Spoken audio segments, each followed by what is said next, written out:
sobre protección de la naturaleza, cambio climático y derechos humanos. El día de hoy nos acompaña la maestra Naid Velasco para impartir una sesión enfocada en derechos de acceso en materia ambiental, específicamente acceso a la información, participación pública y acceso a la justicia.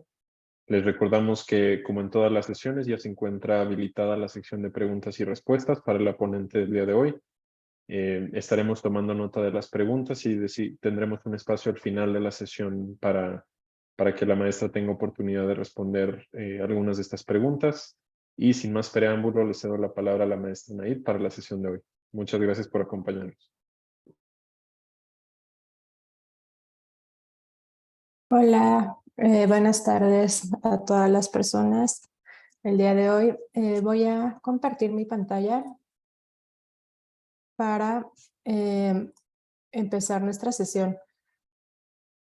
El día de hoy vamos a abordar los derechos de acceso a la información, la participación pública y acceso a la justicia en asuntos ambientales contenidos en el Acuerdo de Escazú. Ya en sesiones atrás, de manera reiterada, hemos estado platicando, creo, bastante sobre este Acuerdo de Escazú, de cómo ha sido un referente, digamos, para las decisiones que ha tomado el Poder Judicial en la resolución de diversos casos, pero también un referente internacional por algunas particularidades que vamos a ir viendo a lo largo de esta sesión. Y por lo tanto, yo voy a abordar un poquito los antecedentes de este acuerdo. Luego me voy a detener en algunos aspectos puntuales de algunos de estos antecedentes para entender cómo se ha ido gestando el entendimiento sobre el alcance y contenido de los derechos de acceso. Y después vamos a entrar de manera puntual en cada uno de estos derechos y algunas disposiciones generales que forman parte de este acuerdo. También es importante mencionar que este acuerdo, en el caso de México, forma parte de nuestro sistema normativo, cumple con los requisitos formales de acuerdo al artículo 133 para ser considerado obligatorio, es decir, es un acuerdo que fue negociado en primer lugar, que fue firmado por el titular del Poder Ejecutivo, fue sujeto a ratificación por el Senado de la República y posteriormente se dio su publicación a manera de decreto en el Diario Oficial.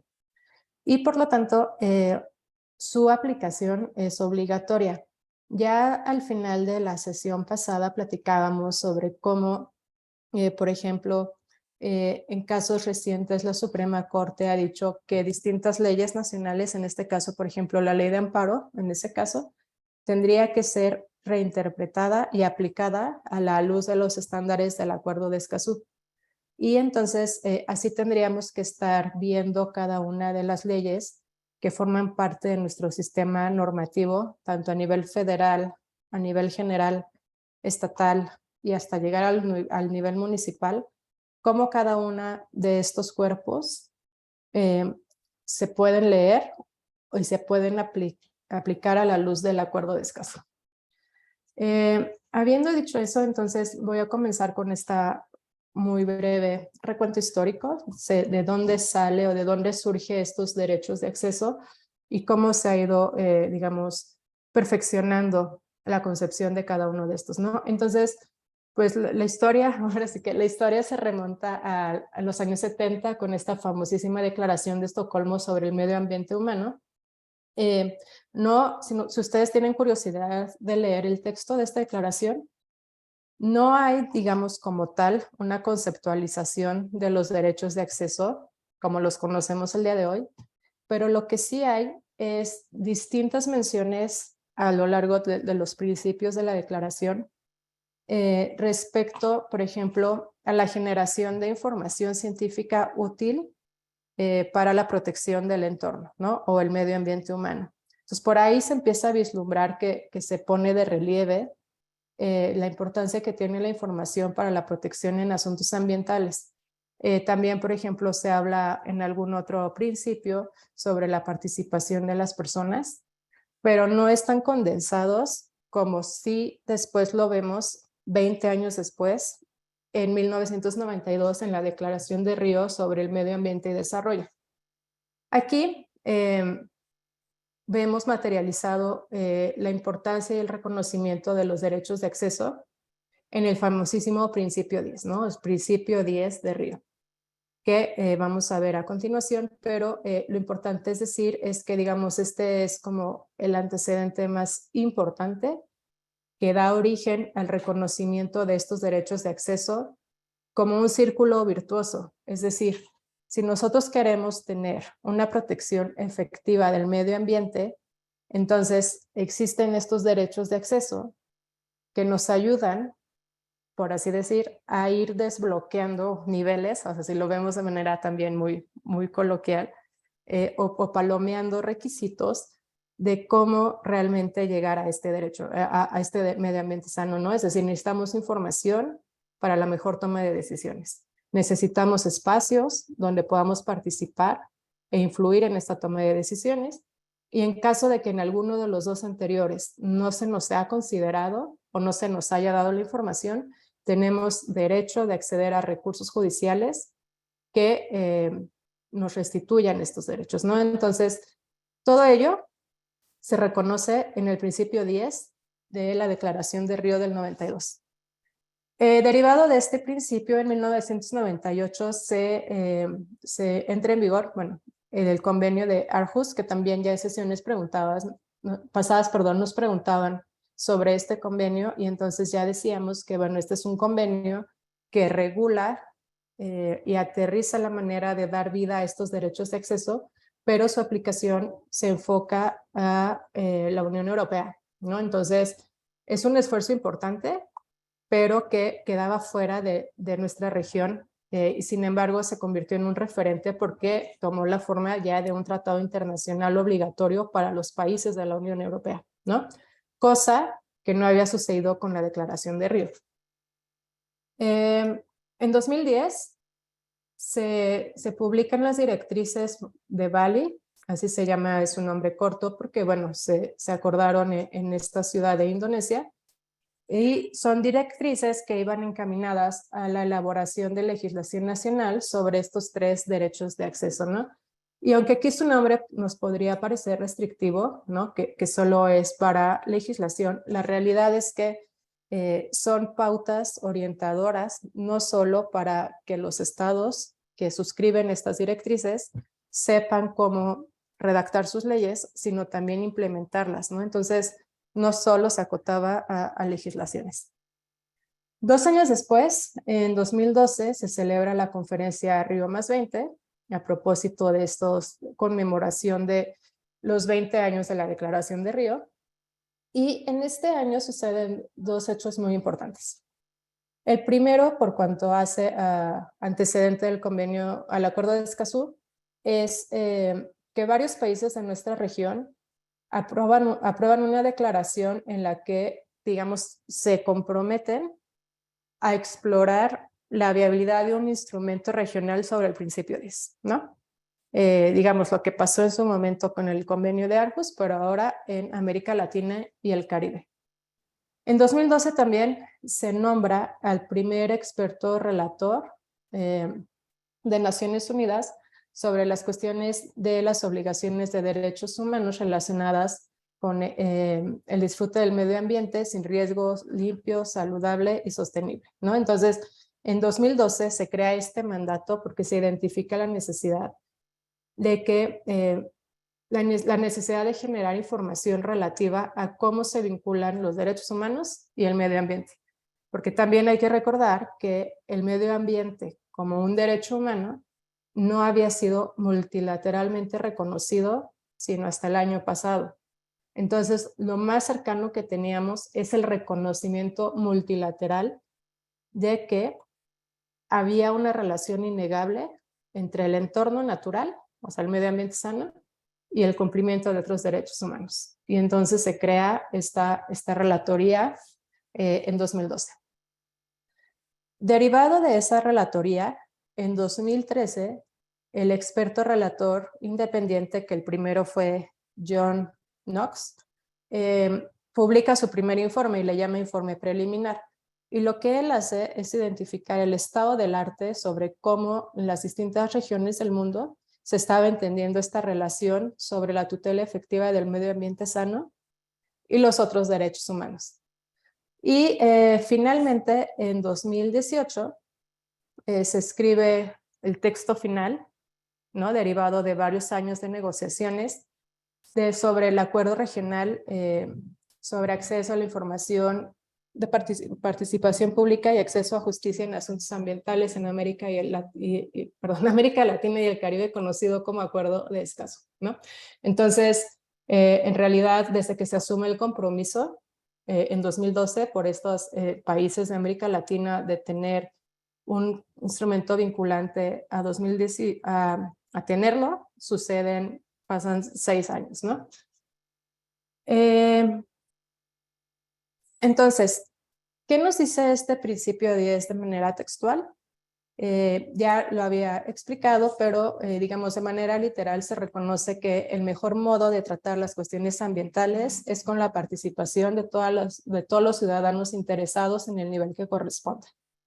En el plano nacional, toda persona deberá tener acceso adecuado a la información sobre el medio ambiente de que dispongan las autoridades públicas, incluida la información sobre los materiales y las actividades que encierran peligro en sus comunidades, así como la oportunidad de participar en los procesos de adopción de decisiones. Los estados deberán facilitar y fomentar la sensibilización y la participación de la población, poniendo la información a disposición de todos, y deberá proporcionarse acceso efectivo a los procedimientos judiciales y administrativos, entre estos el resarcimiento de daños y los recursos pertinentes. Entonces, yo aquí he subrayado, pero ¿no? Entonces, ¿cuáles son estos derechos de acceso? Derecho de acceso a la información, derecho a la participación y derecho de acceso a la justicia. En las directrices de Bali se desglosan los alcances y se empiezan a poner cuáles son estos estándares, ¿no? Es decir, ¿qué implica que a mí me reconozcas el derecho a la información en materia ambiental, ¿no? ¿Qué implica lo mismo en participación y lo conducente en justicia? Y claro, estos derechos no son exclusivos de la materia ambiental, eso también es muy importante mencionar, ¿no? O sea, en general, nosotros tenemos un derecho a la información pública que aplica para cualquier tipo de información producida por autoridades, lo mismo en participación y lo mismo en temas de acceso a la justicia. Lo que sucede es que en materia ambiental toman tintes particulares cada uno de estos derechos, ¿no? De estos derechos y genera obligaciones específicas que quizá son diferentes a cómo se ejercen en otras materias. Entonces, en el caso del derecho a la información conforme a las directrices de Bali, cualquier persona física o jurídica puede pedir información en manos de autoridades, ¿no? No tienes que demostrar nacionalidad, no tienes que justificar por qué quieres la información, ¿no? Entonces basta con un interés simple para tener acceso a información. Este acceso debería cumplir 3 estándares. Debería ser asequible, oportuno y efectivo, ¿no? Y esto se traduce, a su vez, en cumplimiento de términos, en cumplimiento de formatos de accesibilidad, es decir, de qué manera puedo recibir la información, y también se traduce en costos, ¿no? El acceso a la información tendría que ser gratuito. Y entonces ese es como digamos, el principio que rige, pero claro, si hay costos de reproducción, bueno, eso también ya se considera, ¿no? Asimismo, se puede pedir información sobre la calidad ambiental, el impacto ambiental en la salud. O sea, no solo, por ejemplo, no solo es preguntar cómo es la calidad, cuál es la calidad del aire cierto día a cierta hora, ¿no? También podríamos preguntar, ok, conforme a esa calidad del aire, ¿cuáles son los impactos documentados en la salud, por ejemplo, ¿no? Entonces, se reconoce desde el inicio un vínculo estrecho entre salud y medio ambiente. Y eso lo vamos a ver cuando lleguemos en su momento al Acuerdo de Escazú, que quedó, ¿no? Es decir, la mención expresa de información ambiental con relación y sus efectos en la salud. que llama mucho la atención porque entendiendo la interdependencia de los derechos humanos, por ejemplo, también podríamos haber dicho, bueno, queremos saber cuáles son los impactos del medio ambiente en el goce y disfrute del derecho a la vivienda o el derecho, no sé, a la libre circulación, etcétera, infinidad de derechos. No está así tal cual, lo podemos hacer, ¿no? Porque no hay limitantes para preguntar lo que queramos, pero lo que quiero aquí resaltar es ese vínculo que está de manera expresa entre salud, medio ambiente, y que también ya mencionábamos en otras sesiones al platicar de los determinantes ambientales de la salud, ¿no? Entonces, eso está en distintos instrumentos internacionales y está visibilizado, por ejemplo, en los estándares del derecho de acceso a la información. También, conforme a las directrices de Bali, se tendría que preparar y difundir periódicamente información actualizada sobre el estado del medio ambiente, calidad y las presiones que se están ejerciendo en ese entorno. Y eso es lo que se llama transparencia activa, ¿no? Es decir, podríamos distinguir entonces dos facetas del derecho de acceso a la información. Por un lado, es mi derecho de pedir y recibir información, ¿no?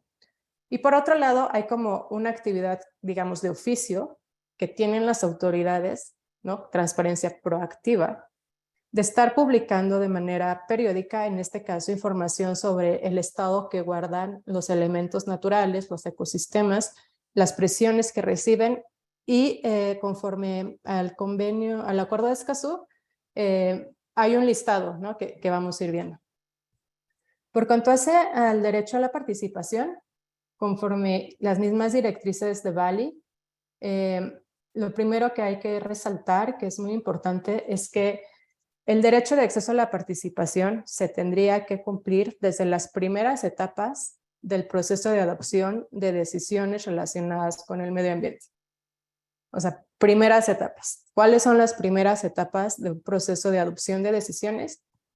La planeación, ¿no? Ya platicábamos la importancia de los instrumentos de planeación, del ordenamiento territorial, ya sea ecológico o urbano, etcétera, etcétera. Entonces, no nos tenemos que esperar a que ya esté un permiso o una concesión o una licencia o una política pública que fomente cierta actividad para tener un espacio y para poder decir lo que queramos en esa toma de decisiones. Tendría que ser desde antes, ¿no? Para que sea realmente una participación efectiva que cumpla con el estándar. Otro estándar que se incluye desde estas directrices es que esta participación debe ser considerada por las autoridades, ¿no? Es decir, las observaciones que yo formule en los diversos espacios que para ellos se creen, se tienen que observar. No significa que tengan que ser obligatorias. Eso es muy importante distinguir porque se suele confundir. El hecho de que yo tenga este espacio para hacer observaciones no genera la obligación de la autoridad de tomarlas como vinculantes. Lo que sí genera es la obligación de la autoridad en decir por qué se han desestimado, más bien, ¿no? Entonces ahí distinguir. Y por otro lado, también conforme a estas directrices de Bali, establece que se tienen que preparar reglas jurídicamente vinculantes que puedan llegar a tener un efecto significativo en el medio ambiente y en la formulación de políticas, planes y programas relacionados en el medio ambiente. En dicha preparación debe haber espacios de participación pública. Entonces, ¿esto en qué se traduce? Propiamente, en la negociación de un tratado internacional ambiental tendría que haber un espacio de participación. En la creación de una ley, un reglamento, un decreto ambiental, tendría que haber estos espacios de participación. Por otro lado, respecto al derecho de acceso a la justicia en asuntos ambientales. En esta misma declaración y desde ahí se reconoce que debe haber una interpretación amplia del derecho a iniciar una demanda en relación con asuntos ambientales con miras a lograr el acceso efectivo a la justicia. Y esto también ya hemos platicado bastante que esto cómo se traduce, esto se traduce en una reinterpretación de las reglas del derecho, ¿no? Se traduce en que el interés para comenzar una acción no siempre tiene que ser el interés jurídico, o sea, no tengo que demostrar un daño y un nexo exclusivo entre una acción y mi daño, basta con un interés legítimo, por ejemplo. Implica también, ya platicábamos bastante, la posibilidad de tener la reversión de la carga de la prueba, etcétera, etcétera, etcétera. Asimismo, el acceso a la justicia tendría que contemplar mecanismos adecuados de asistencia para eliminar o reducir los obstáculos financieros y de otro tipo al acceso a la justicia, ¿no? Entonces también ya hemos visto varios casos en la Corte, por ejemplo, el primero de ellos que mencionaba que no en todos los casos se tiene que garantizar la suspensión en materia ambiental, ¿no? Entonces, justamente este precedente obedece el razonamiento de cerrar la brecha de desigualdad que existe o esta simetría entre las partes en un caso ambiental.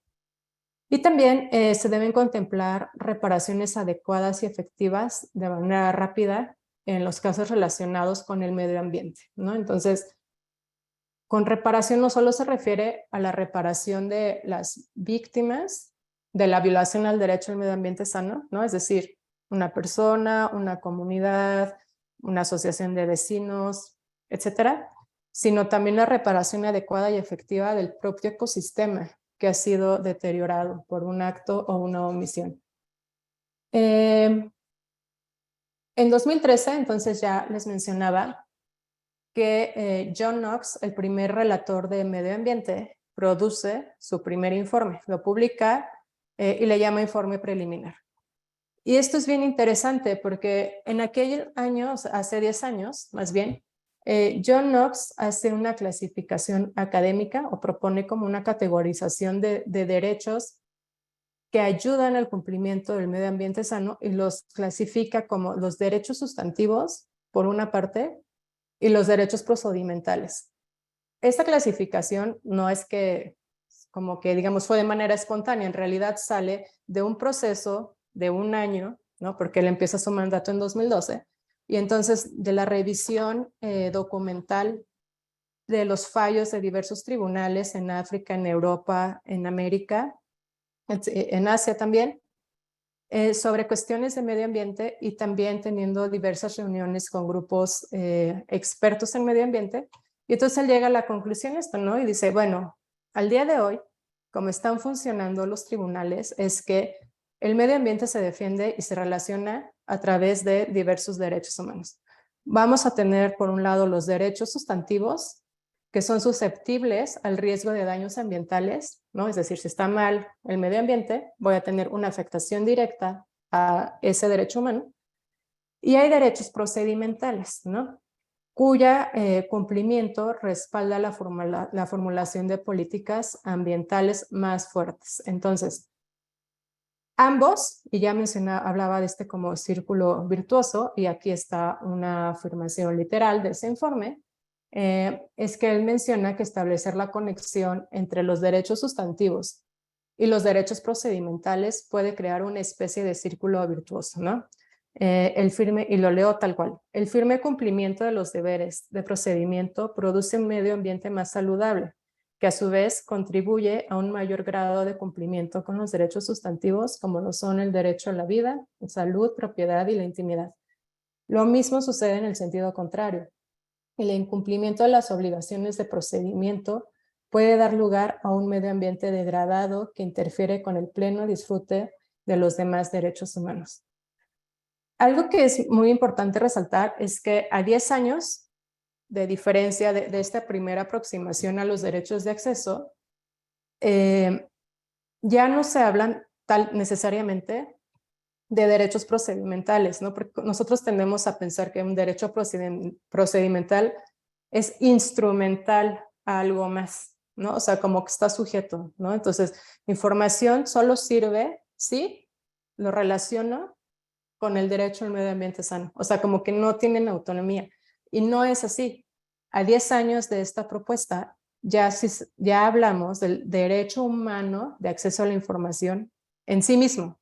el derecho humano a la participación per se y lo mismo con el acceso a la justicia, ¿no? Entonces, lo que aquí nada más quería resaltar es cómo ha evolucionado, ¿no? Y entonces ya no necesariamente solo son derechos procedimentales, pero fue una propuesta interesante hace 10 años. Y llegando propiamente al acuerdo de Escazú, bueno, las negociaciones de este acuerdo empiezan en 2014, pero ya mencionaba que en 2012 se firma esta declaración de, bueno, a ver, países de la región, hagamos algo para que el principio de ES sea exigible, ¿no? Entonces en 2012 se asume ese compromiso, en 2014 empiezan a negociar y hasta marzo de 2018 se tiene un texto final en Costa Rica, en esta ciudad de Escazú, de este acuerdo, que consta de 25 artículos. El acuerdo de Escazú es un referente porque es el primer tratado internacional que incluye a las personas defensoras de derechos humanos en materia ambiental, que esa era la otra diferencia que ya habíamos contestado respecto al convenio de Aarhus, perdón, no sé pronunciar, pero ese convenio de la Unión Europea. Y esto es bueno y esto es malo porque ya también mencionaba que muchas veces estaba esta pregunta, sí que es primero el hecho o el derecho, ¿no? Y en este caso, pues el contexto que viven las personas defensoras en la región, ¿no? En América Latina existen 5 de los países más peligrosos para llevar a cabo esta actividad, da lugar a que por lo tanto se reconozca como una situación en la cual el derecho tendría que brindar una solución, ¿no? Y entonces en este caso se incluye un artículo para pugnar por condiciones de protección, condiciones y mecanismos de protección para que las personas defensoras de derechos humanos en materia ambiental puedan llevar a cabo esta actividad. El acuerdo de Escazú entra en vigor el 22 de abril de 2021.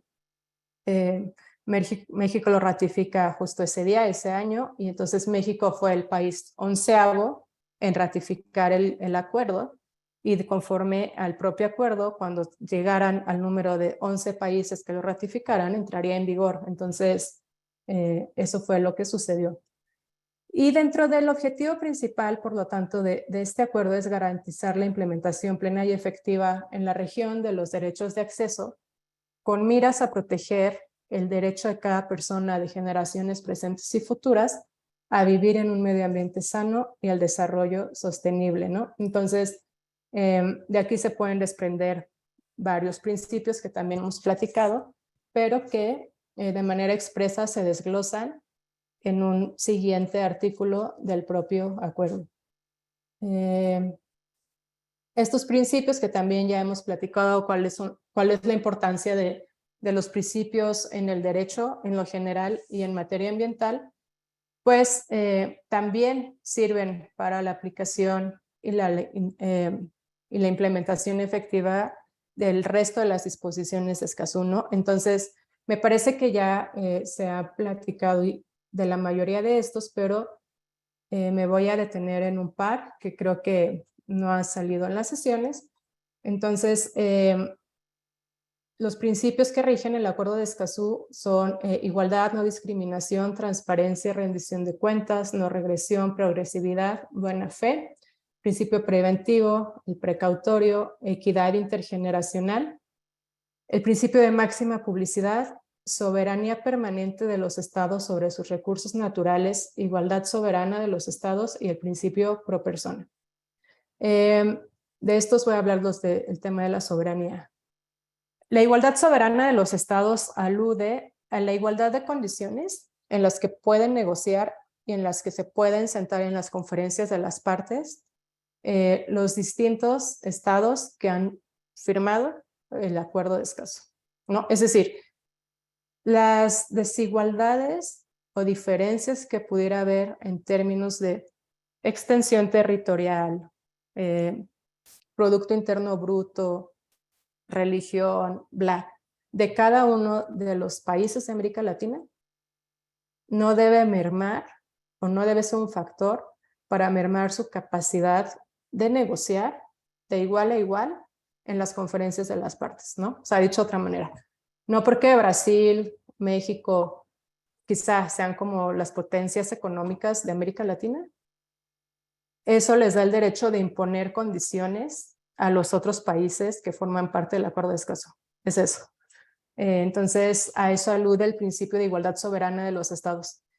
Y el principio de soberanía permanente de los estados sobre sus recursos naturales, bueno, es complementario, y esto significa que los recursos naturales contenidos o presentes dentro de la jurisdicción de un país, es ese país quien decide el manejo, futuro y uso de esos recursos naturales, claro, entendiendo que todo forma parte de un patrimonio mundial. O sea, eso también hay que decir. No es como de, esto es mío, está en mi casa y yo los uso como quiera. O sea, esto recuerden que se lea de manera complementaria con otros varios principios. Pero el efecto es otra vez, digamos, lo mismo, ¿no? Es decir, yo puedo decidir en mi territorio que no voy a aceptar tus residuos tóxicos peligrosos porque en tus países está prohibido y entonces me los vienes a tirar como si esto fuera tu patio trasero, ¿no? Entonces, en el ejercicio de la soberanía permanente sobre mi suelo, te voy a rechazar tus residuos sólidos tóxicos. Entonces, esos son. Y los otros, me parece, ya lo hemos platicado en las otras sesiones, los otros principios. Una vez que el Acuerdo de Escazú establece este listado de principios, viene un siguiente artículo que contiene las disposiciones generales, ¿no? Entonces, estas disposiciones son muy resumiditas, pero bueno, la primera de ellas es que cada estado parte, firmante del acuerdo, garantizará el derecho de toda persona a vivir en un medio ambiente sano. Cada estado parte debe tomar medidas necesarias de naturaleza legislativa, reglamentaria, administrativa u otra en el marco de sus disposiciones para garantizar la implementación del acuerdo. Aquí algo que es muy, muy importante mencionar es que en las mismas disposiciones generales se reconoce que puede darse el caso que haya estados que tengan estándares bastante más protectores de los que propone Escazú.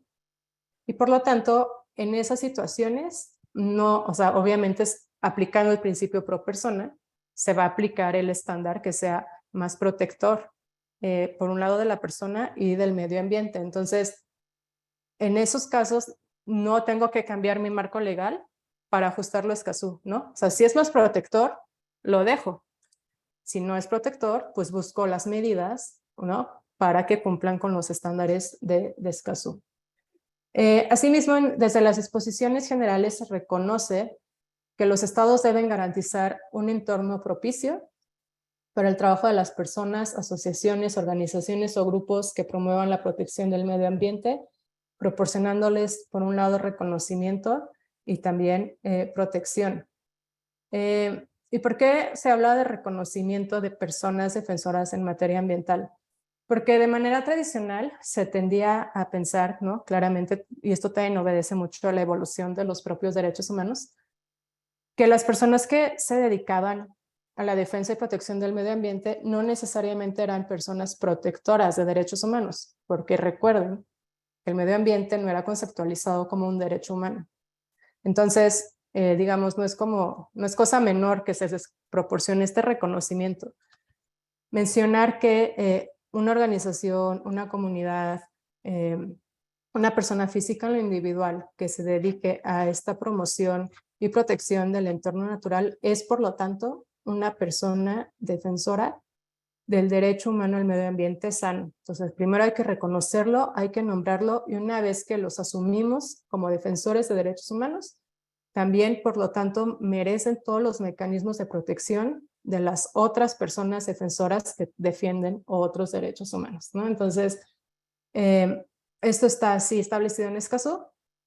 Y la parte que alude al entorno propicio, pues justamente es este entorno que no genere amenaza, intimidación, extorsión, violencia, etcétera, etcétera, etcétera, para que puedan libremente llevar a cabo su trabajo.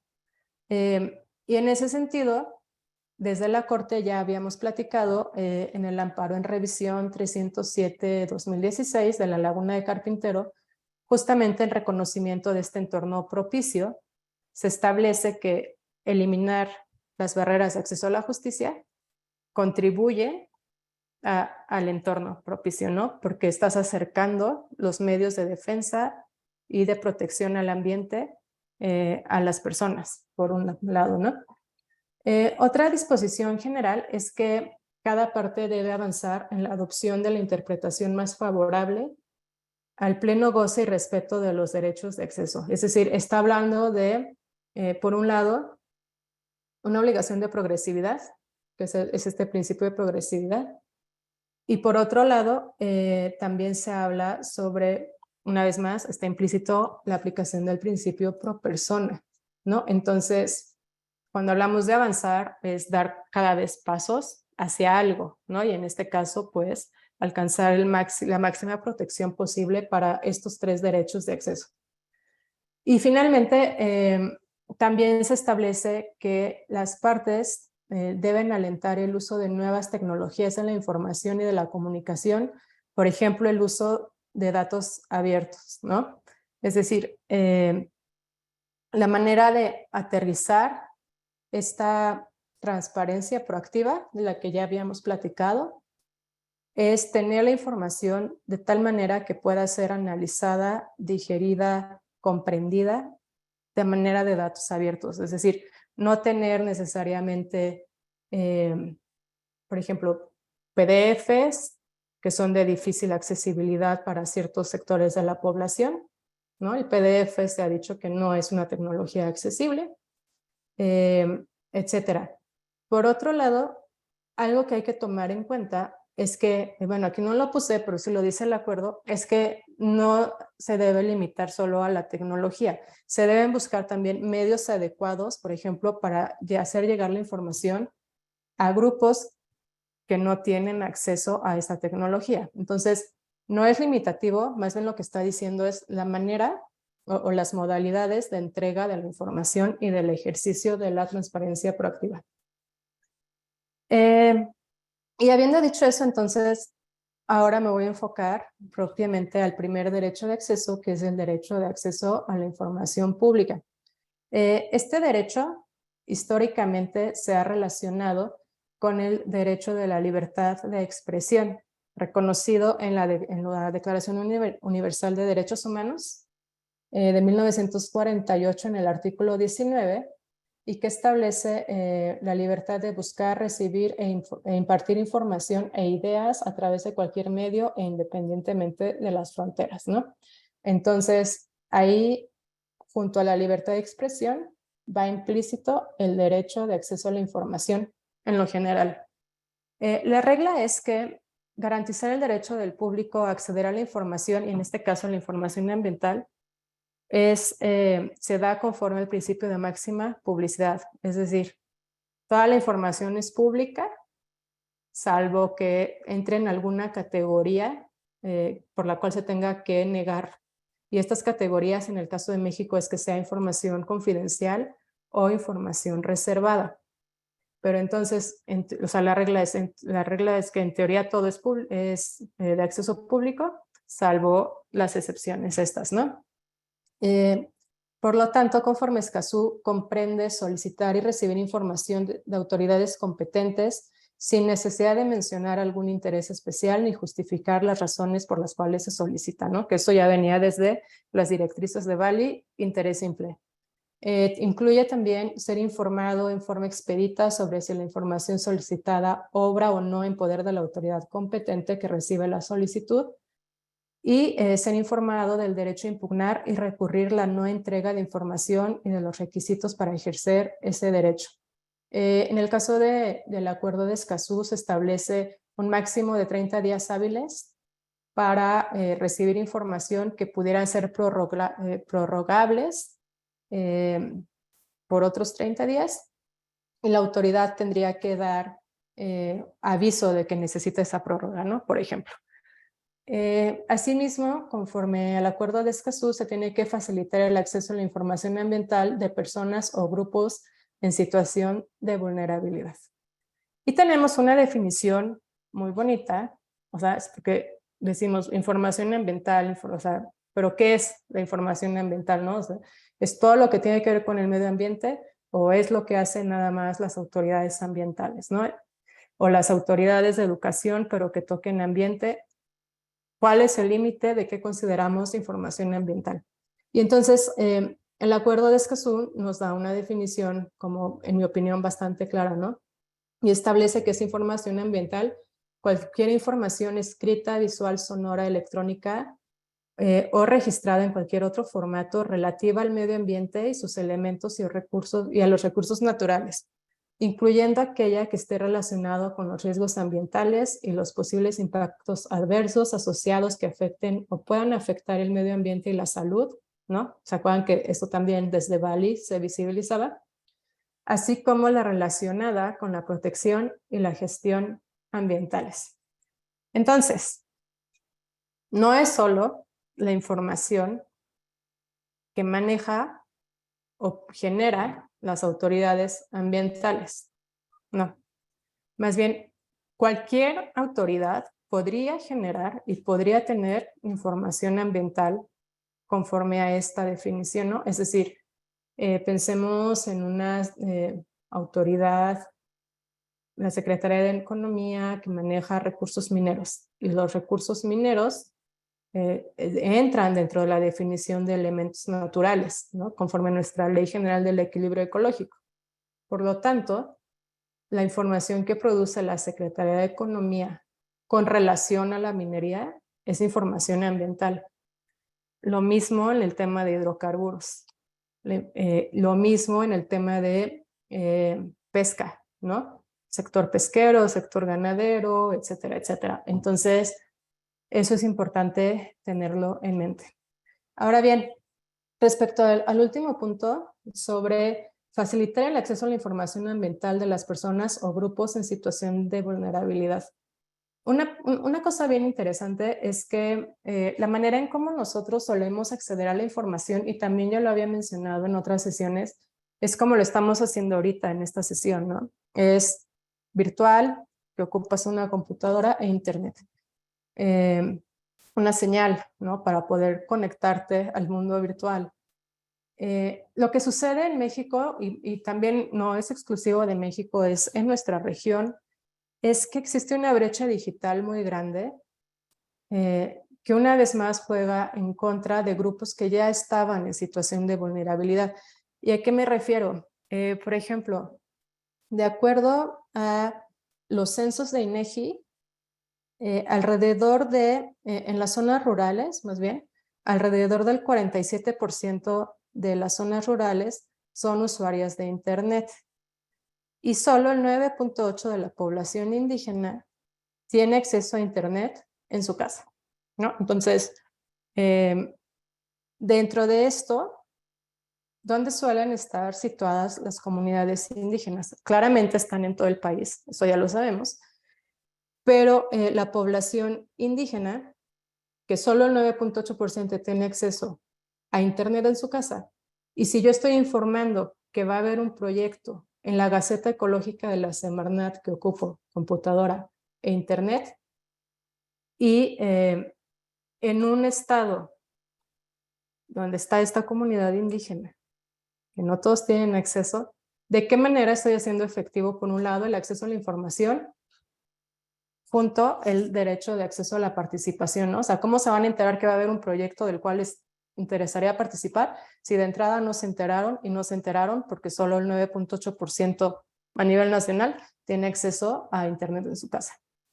Y esto es también bastante paradójico porque justamente los proyectos que se suelen autorizar, las obras y actividades, muchos de ellos se autorizan en zonas y en territorios que son ocupados o habitados por comunidades indígenas que tienen un grado de conservación mayor y que no se van a enterar. Entonces, es interesante cómo en el Acuerdo de Escazú se establece el estándar y la obligación de facilitar el acceso a la información ambiental de las personas o grupos en situación de vulnerabilidad, ¿no? Y esto, o sea, ya hice la crítica, pero entonces, ¿esto cómo sí se puede hacer? Por ejemplo, lo podrías acercar a través de radios comunitarias, ¿no?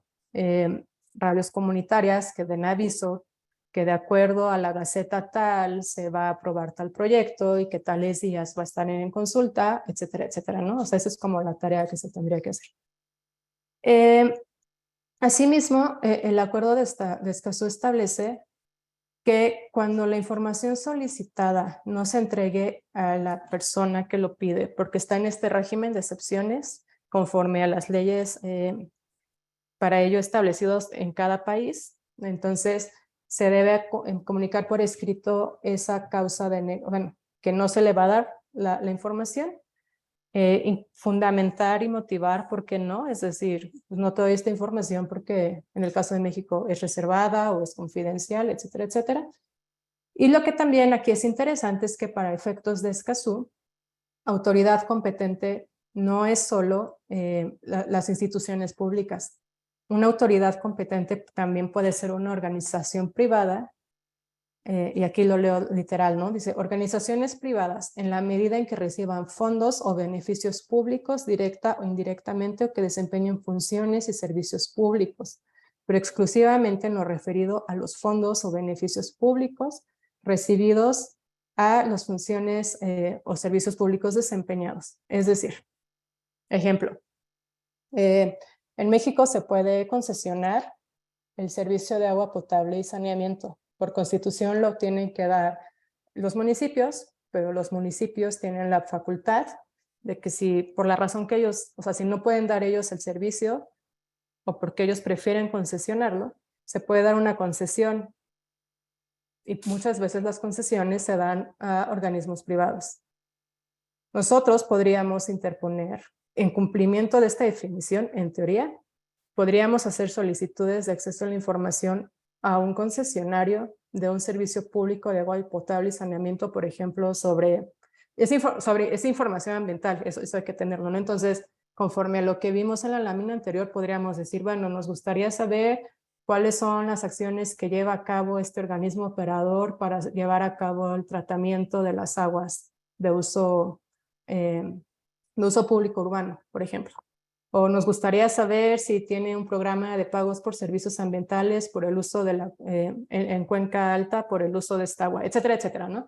Entonces, eso también es interesante, ¿no? Por un lado, la información ambiental no es solo lo que hacen las autoridades ambientales, y por otro lado, una autoridad para efectos del acceso a la información podrían ser organismos privados siempre que cumplan con estos requisitos, ¿no? Por otro lado, si bien en el acuerdo de Escazú se reconoce este régimen de excepciones, ¿no? O sea, principio es máxima publicidad, pero puede haber categorías de reserva preestablecidas en la ley. O sea, no es como que las voy a inventar mañana, porque así se me ocurrió. No, tienen que estar preestablecidas en la ley. Y entonces, si bien eso es válido, lo que también pugna Escazú es que estos regímenes de excepción favorezcan el acceso de la información, es decir, que no sea una excepción absoluta. Y ahorita vamos a ver un ejemplo que pasó en la Corte, etcétera, ¿no?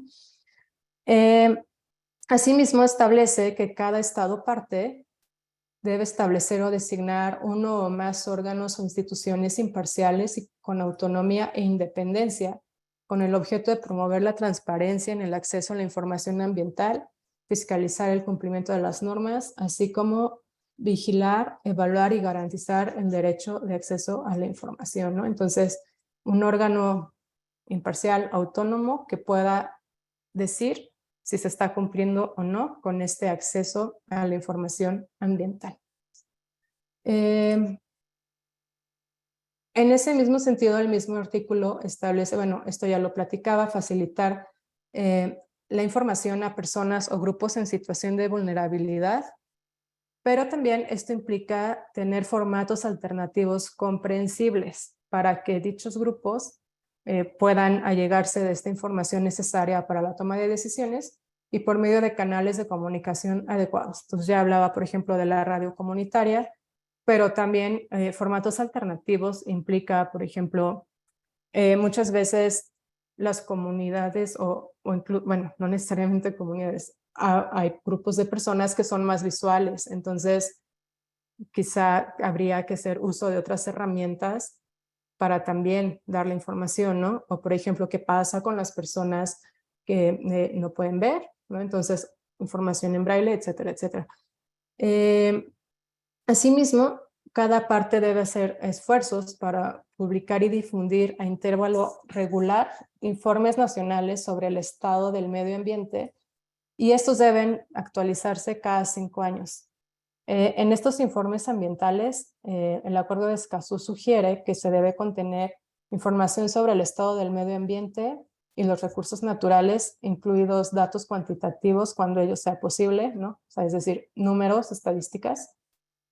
Acciones nacionales para el cumplimiento de obligaciones legales en materia ambiental, avances en la implementación de los derechos de acceso y convenios de colaboración entre los diversos sectores para ver cómo se está cumpliendo con el derecho al medio ambiente sano y los otros derechos. Lo que podríamos hacer ahorita antes de entrar al caso para que no quede a la mitad es irnos a una pausa de 5 minutos y regresando les platico sobre este caso de acceso a la información.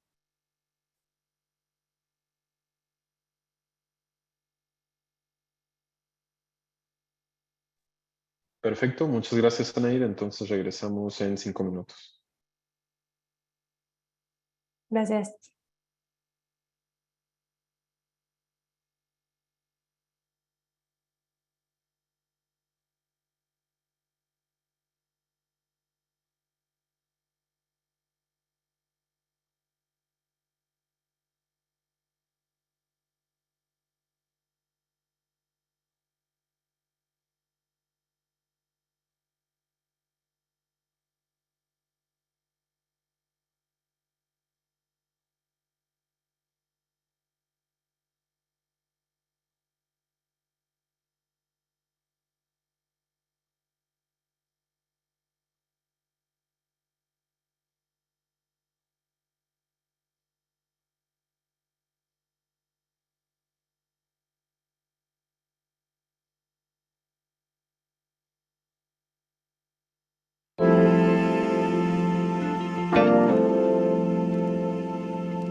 Listo. Bueno, este es un caso que fue obviamente anterior bueno, no obviamente, pero por el número de expediente, ¿no? Amparo en revisión 1890, diagonal 2009. Este es un caso que llegó a la Corte sobre el derecho de acceso a la información en materia ambiental, en el cual lo que sucedió es que una persona física pidió acceso a la información a la Profepa, pidiendo toda la información resultante de uno de los instrumentos de política ambiental que también en aquella sesión no alcanzamos a ver, pero más bien muy poquito mencioné, que era un proceso de auditoría ambiental. Que este es un proceso en el cual los agentes contaminantes, típicamente, y sobre todo empresas, derivado de un ejercicio de autorregulación, es decir, como que se autoexaminan y dicen, bueno, a ver, ¿cómo estamos en el cumplimiento de la legislación ambiental? ¿No? Y entonces puede ser que quieran hacer un esfuerzo extra o tener una certificación. Y esa certificación, en el caso de México, te la da la Profepa, la Procuraduría Federal de Protección al Ambiente, ¿no? Para llegar a esa certificación, se tiene que llevar a cabo una auditoría ambiental.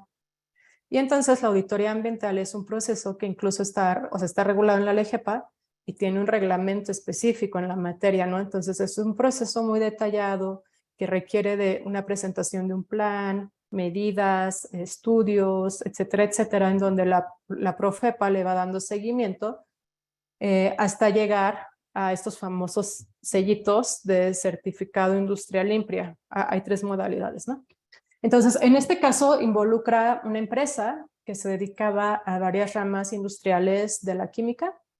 Entonces, una persona física pide todos los todos los informes, documentos derivados y el expediente derivados de la auditoría ambiental que le practicó Profepa para obtener esta certificación. Y entonces se niega la información porque se consideraba información confidencial. Y se consideraba información confidencial porque dentro de este expediente, ¿no? Ya para ser breve, en este expediente se creía que se ponía en riesgo secretos industriales, la georreferenciación de las distintas plantas de esta empresa, etcétera, etcétera. Entonces, esta persona física impugna esa resolución ante el Comité de Información de la Profepa, llega en aquel momento era el IFAI, y el IFAI lo que dice es, no, sí, o sea, está bien que se niegue porque hay secreto industrial involucrado, pero no es información confidencial, es información reservada. Y entonces esto tiene un efecto jurídico. El efecto jurídico es que la información confidencial no está sujeta a plazos, o sea, siempre va a ser confidencial. ¿Cuáles son ejemplos de información confidencial? Pues los datos personales, ¿no? De personas físicas. Entonces, los datos personales siempre van a ser confidenciales. Hoy, mañana, en 7, 10, 20 años, ¿no?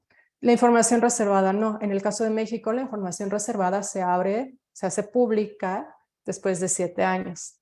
Entonces, el IFAI emite una resolución y dice, sí, o sea, sí tuvo razón la Profepa en no darte la información, pero no es confidencial, es reservada. Entonces, ¿qué sucede?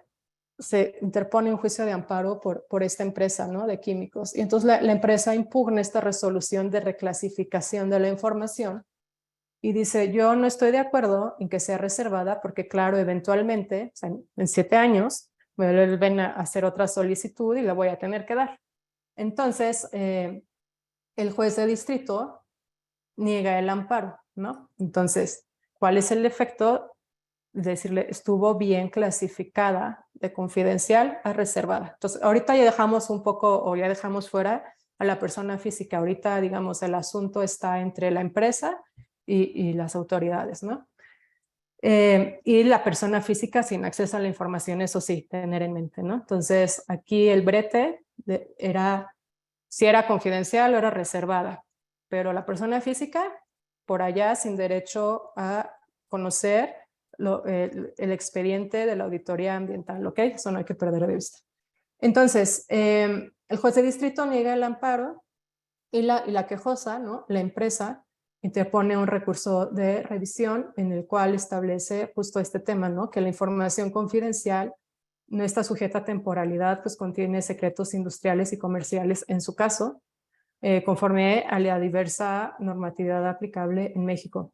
Y que además, si dieran esta información, se conocerían las ubicaciones estratégicas para el almacenamiento de sustancias inflamables, corrosivas, explosivas y tóxicas, que son características de estas sustancias químicas, y que podría generar un daño al medio ambiente y a la población. Entonces, mencionan, me tienes que regresar a mi clasificación previa. Por ningún motivo esto es reservado, esto es y será siempre confidencial. En este recurso de revisión, el tribunal colegiado menciona que es un caso importante sobre alcances y contenidos del derecho de acceso a la información ambiental a la luz de estas excepciones y a la luz del principio de máxima publicidad, ¿no? Y entonces solicita la atracción a la Suprema Corte, que en efecto pues lo atrae, ¿no?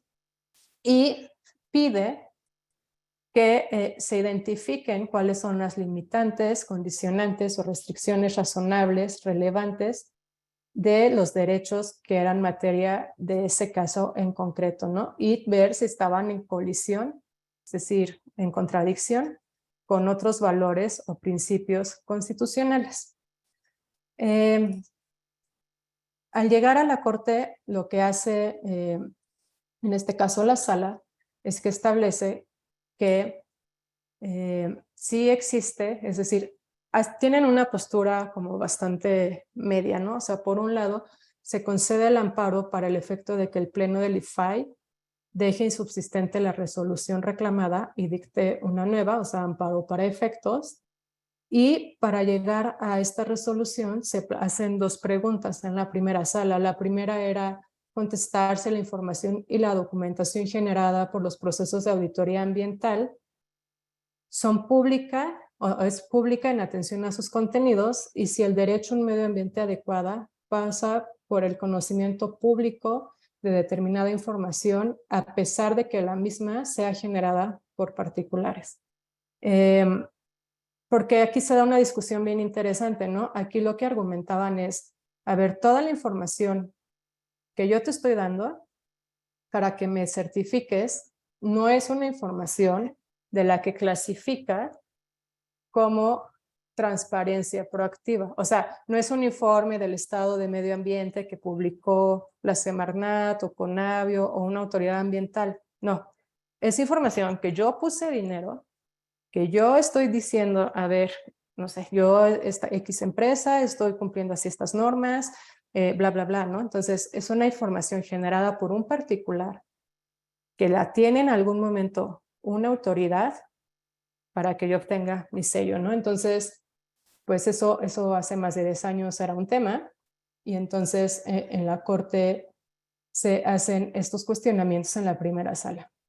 Y entonces, con respecto a la primera pregunta, ellos establecen que la información no necesaria, o sea, la información de entrada, ¿no? Definimos qué es información ambiental.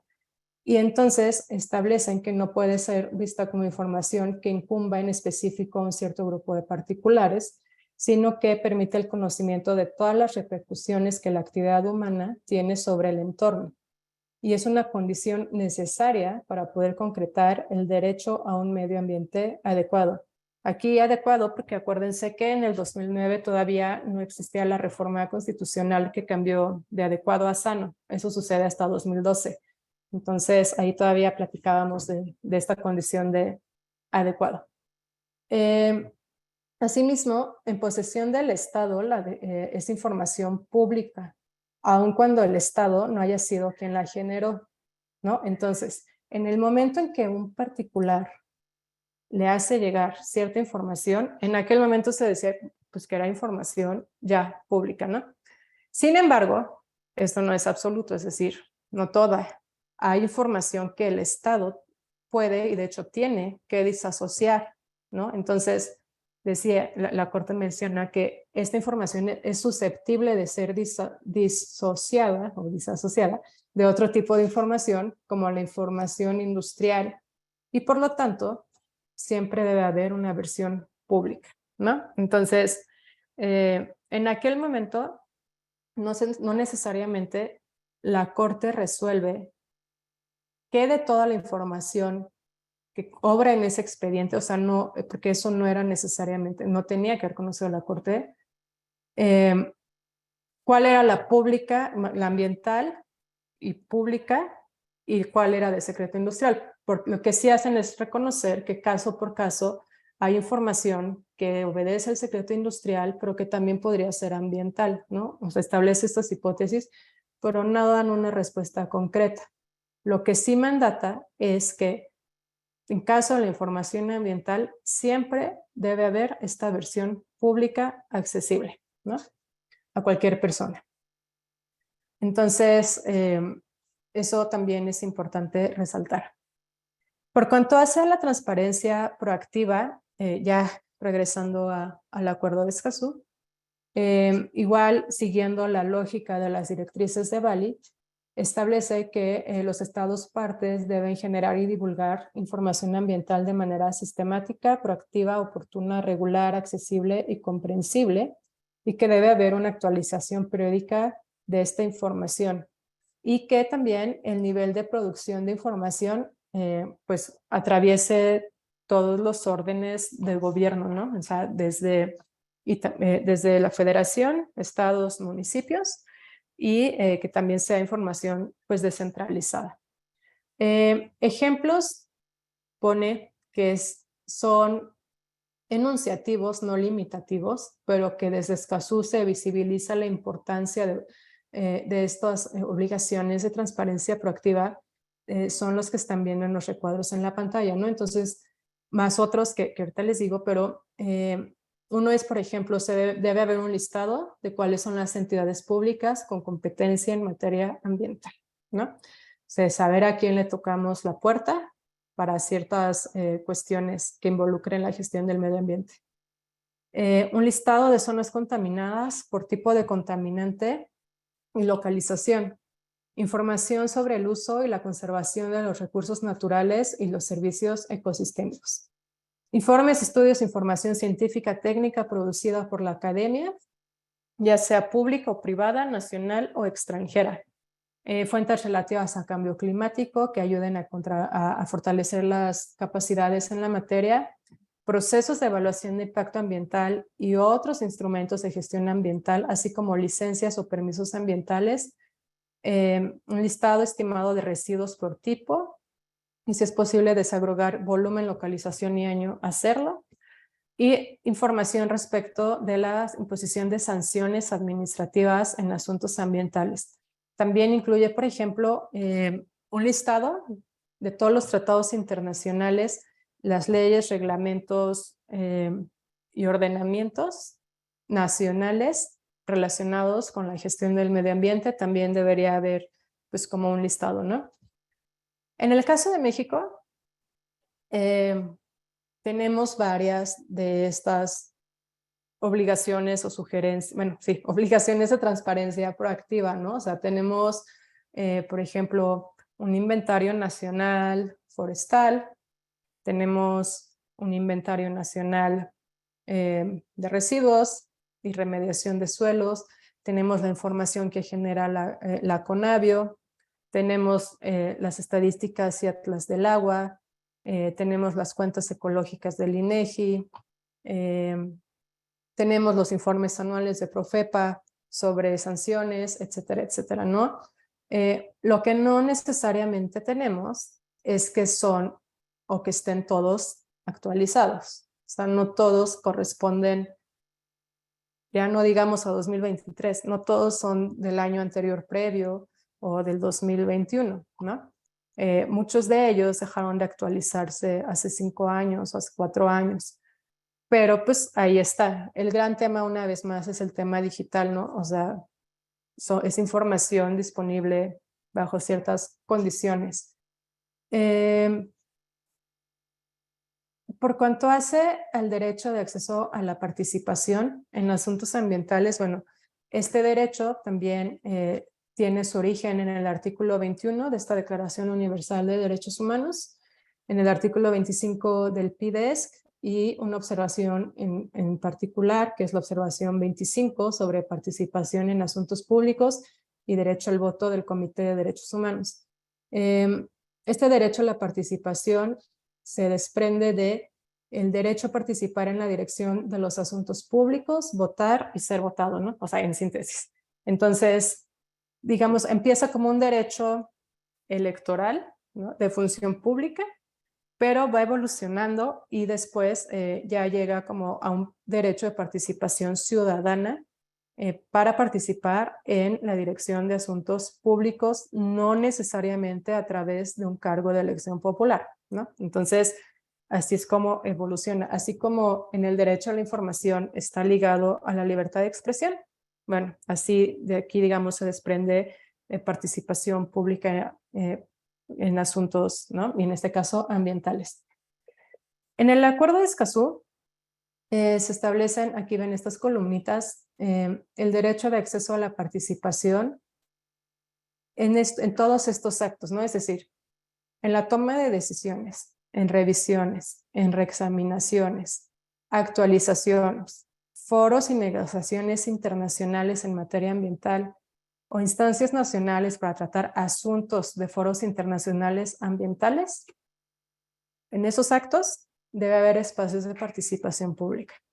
Ahora, no es cualquier toma de decisión, ¿no? O sea, obviamente tendría que ir una toma de decisión relacionada, por ejemplo, con un proyecto o actividad que pueda tener un impacto significativo sobre el medio ambiente, incluyendo cuando puedan afectar la salud, o asuntos ambientales de interés público, tales como ordenamientos del territorio, políticas, estrategias, planes, programas, normas y reglamentos que tengan o puedan tener un significativo impacto sobre el medio ambiente. Entonces, en el caso de México, aquí se distingue que estamos hablando de procesos de participación o espacios de participación, por un lado, en esta construcción de instrumentos de política ambiental que ya platicábamos, por ejemplo, en la evaluación de impacto ambiental, en la creación o modificación de un ordenamiento ecológico, para la creación de un área natural protegida, normas oficiales mexicanas, etcétera, etcétera.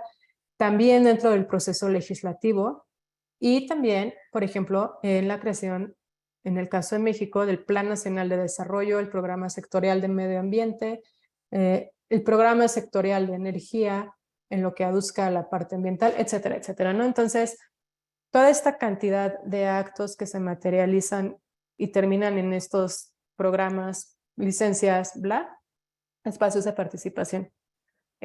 También un tema interesante es que habla de procesos de autorizaciones ambientales que puedan tener un impacto significativo sobre el medio ambiente. Y ha habido un debate, por ejemplo, sobre si se puede considerar una concesión minera una autorización ambiental, ¿no? Justamente porque no está necesariamente en el campo de las autoridades ambientales, en el caso de México. Pero incluso si pensamos en los procedimientos de concesión en materia de agua, que ahí sí está claramente adscrito al sector ambiental, no hay espacios de participación pública en un proceso de concesión. O sea, sí los tenemos en impacto ambiental, sí los tenemos en las NOMs y todo lo que ya mencioné. Pero entonces, siguiendo este estándar de Escazú, tendrían que abrirse espacios de participación público, por ejemplo, en una concesión, ¿no? Etcétera. Una concesión de agua. Asimismo, conforme al estándar del Acuerdo de Escazú, los estados deben implementar una participación abierta e inclusiva en los procesos de tomas de decisiones ambientales, incluir la oportunidad de presentar observaciones por medios apropiados y disponibles conforme a las circunstancias del proceso.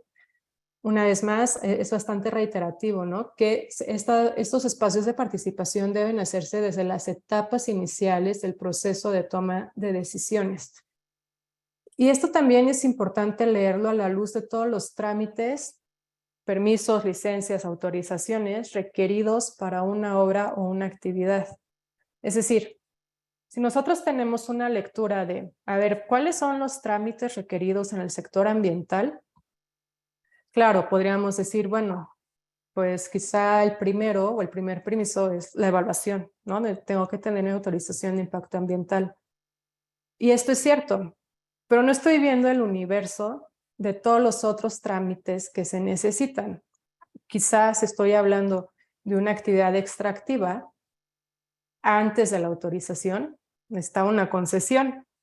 Entonces, el espacio de participación no es solo en la autorización de impacto ambiental, es desde la concesión. Y si me voy todavía un paso más atrás en esta lectura inclusiva integral de todos nuestros instrumentos y todos nuestros ordenamientos y marco legal, ¿se acuerdan cuando platicaba del ordenamiento? Entonces, si en el programa sectorial de economía se establece el fomento de la actividad minera en ciertos lugares, o la actividad, no sé, o industrial, ¿no? O industria automotriz, pensemos. En ciertas regiones del país, yo tendría que ver ese ejercicio de planeación a la luz de un ordenamiento territorial.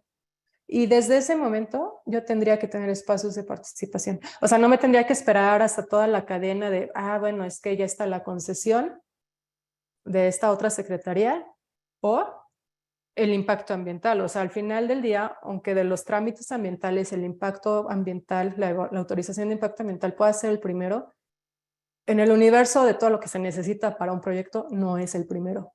Entonces, eso hay que tomar en cuenta. Y solo hablo de los federales, faltan los estatales y los locales. Entonces, Escazú nos dice desde las primeras etapas.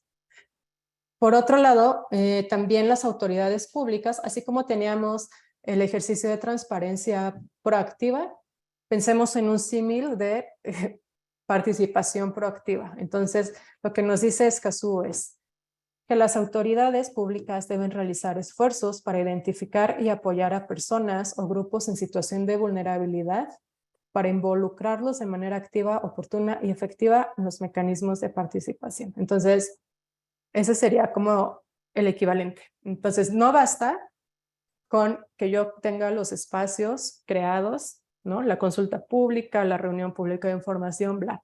No, porque ya vimos que hay casos en donde la información no llega a las personas en situación de vulnerabilidad. O sea, muchas veces las personas en situación de vulnerabilidad ni se enteran hasta que ya ven ahí el tractor o el cambio de suelo, ¿no? Ya autorizado. Entonces, antes de llegar a eso, hay un estándar de participación proactiva. Entonces, la autoridad tendría que localizar a estas personas afectadas y decirles, va a haber este proyecto y este es el mecanismo para que participes y me presentes observaciones. Y bueno, Escazú reconoce que esas observaciones pues no son obligatorias, pero ya reitero, lo que sí es obligatorio es por parte de la autoridad decir cómo se estiman o se desestiman esas observaciones, ¿no? No lo puse aquí, pero también Escazú es muy enfático porque reconoce aquellas situaciones, esto estamos hablando como en el contexto de la normalidad, en el sentido de pues que son trámites o requisitos o permisos o licencias preestablecidos en leyes que sirven o que son parte de la gestión ambiental, ¿no? Para llevar a cabo un aprovechamiento, un proyecto, etc.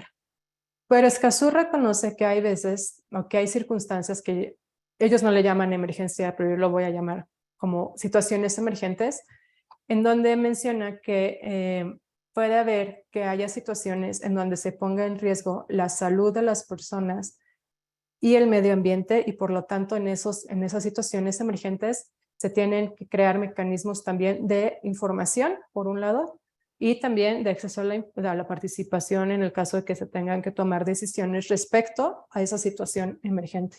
Entonces, eso también viene en el acuerdo de Escazú. También mencionar, y aquí me voy a regresar tantito, es que ya en la sesión de instrumentos de política ambiental, los generales, platicábamos sobre estos espacios de participación pública en materia ambiental, ¿no? Es decir, en el caso de México, tenemos espacios de participación en la creación de normas oficiales mexicanas, en ordenamiento ecológico territorial, áreas naturales protegidas, durante el procedimiento de evaluación de impacto ambiental.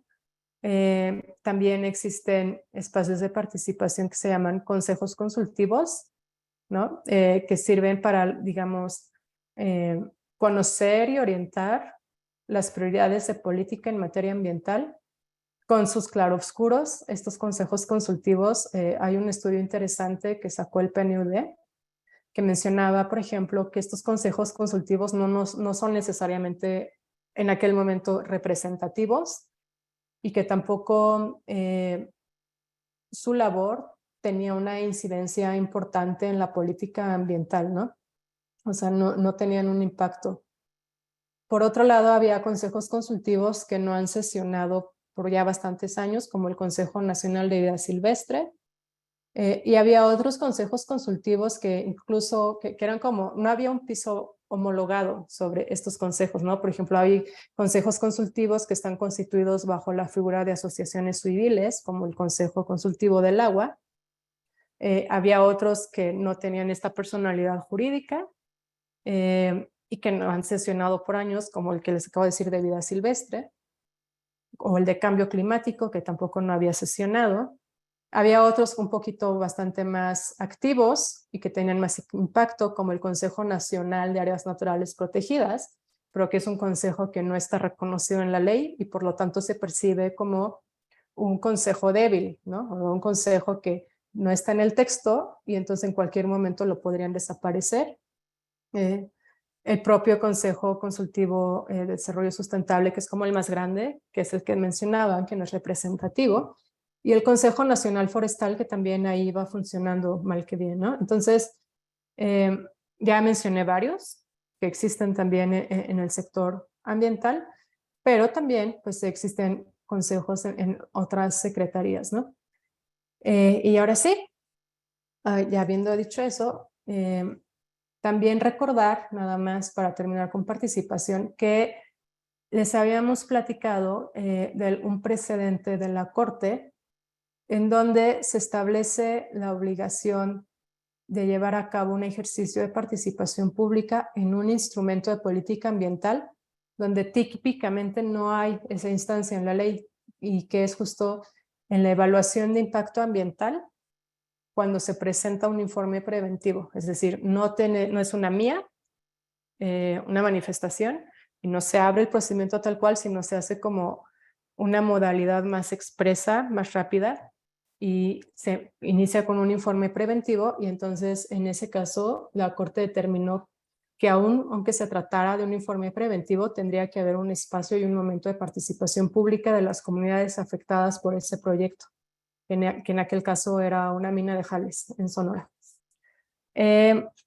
Por cuanto hace al derecho de acceso a la justicia, bueno, el derecho de acceso a la justicia es un derecho que tiene dos dimensiones. Es un derecho sustantivo, como forma parte de un catálogo de prerrogativas que tienen las personas por el simple hecho de ser personas. Y atendiendo a esta clasificación que ya hablaba hace varias láminas, pues también es reconocido como un derecho procesal, ya que se constituye como un derecho para exigir el cumplimiento de otros derechos humanos, ¿no? Y esto es bastante más claro también cuando hablamos de pues, un juicio de amparo, ¿no? Cuyo objetivo es la tutela de derechos humanos. Necesitamos un derecho de acceso a la justicia efectiva para después concretar la tutela del derecho humano de que se trate en una acción de amparo. El derecho de acceso a la justicia es una pieza clave, por lo tanto, desde la existencia de un sistema de justicia, no podríamos pensar en este derecho sin conductas sancionables, personas juzgadoras, autoridades sancionadoras, y ha tenido una evolución, ¿no? Claramente el derecho de acceso a la justicia pues se identifica desde el inicio de los tiempos, ¿no? En donde se necesitaba que una tercera parte resolviera un conflicto entre otras dos partes, y ha pasado de ser una mera declaración de posibilidad de defensa de derechos individuales a una concepción que involucra como deber del Estado proporcionar un servicio público protector. No solo son individuales, sino también derechos colectivos. Y esto pues toma bastante sentido cuando lo trasladamos en derecho de acceso a la justicia ambiental, ¿no? En asuntos ambientales, porque ya también hemos platicado de estas dimensiones del derecho humano al medio ambiente sano, que es un derecho individual, pero también colectivo, y en aras de esa colectividad se decía que era un derecho difuso porque no pertenecía a una persona en específico, y por lo tanto la lectura también del derecho de acceso a la justicia como un derecho colectivo es importante, ¿no? Incluso también ya platicábamos que han habido sentencias de la Corte en donde más bien se rompe con el principio de relatividad en materia de amparo en casos ambientales, en donde el efecto de la sentencia claramente no solo va a beneficiar a la persona quejosa, sino a todo el entorno. Recordemos el caso del amparo en revisión 610-2019, que es el caso de etanol, ¿no? Tiene calidad del aire, cambio climático, haber mandatado reponer el procedimiento de modificación de una norma oficial mexicana, no solo beneficiaba a la persona quejosa, sino a todos los habitantes en este caso, del Valle de México. Entonces, ahí eso es importante. Por otro lado, el sistema de administración de justicia constituye la última frontera donde las y los ciudadanos perciben si sus derechos son efectivamente respetados y garantizados. De ahí la imperiosa necesidad de facilitar y favorecer el acceso a la justicia, ¿no? Entonces, de manera tradicional, un litigio, o hasta hace algunos años, no necesariamente era como la primera de nuestras soluciones o alternativas para resolver un problema, ¿no? Esto ha cambiado, ya muchas veces más bien, quizá un litigio ya no es la última frontera, quizá es, o sigue siendo la última frontera, pero la queremos agotar desde el inicio, porque podemos creer que es estratégico, ¿no? De ahí el nacimiento del litigio estratégico. Queremos tener un cambio más rápido de política pública, quizá. Entonces, esto también ha ido evolucionando, pero bueno, de manera tradicional, digamos que sí es como el último bastión donde podríamos proteger derechos en un sistema de justicia, ¿no? Y cuando hablamos de este acceso a la justicia, no pensemos solo a nivel nacional, o sea, incluso si se agota ese acceso a la justicia a nivel nacional, siempre hay instancias internacionales. Este derecho encuentra su fundamento en los artículos 8 y 25 de la Convención Americana sobre Derechos Humanos, el artículo 8 de la Declaración Universal de Derechos Humanos de 1948 y el artículo 14 del PIDESC. En el caso de México, está fundamentado, tiene su base constitucional en el artículo 27, en el segundo párrafo, que de manera literal establece que toda persona tiene derecho a que se le administre justicia por tribunales que estarán expeditos para impartirla en los plazos y términos que fijen las leyes, emitiendo sus resoluciones de manera pronta, completa e imparcial.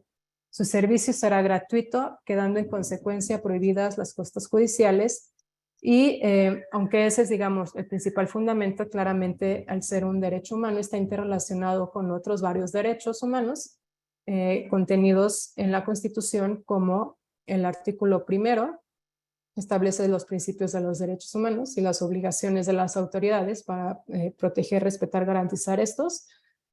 En nuestra materia, pues el artículo 4 claramente, ¿no? Artículo 4 que tiene un catálogo amplio de derechos, pero está el derecho humano al medio ambiente sano, el derecho humano a la salud, el derecho humano al agua, derecho humano a la vivienda, el interés superior del menor, la igualdad entre el hombre y la mujer.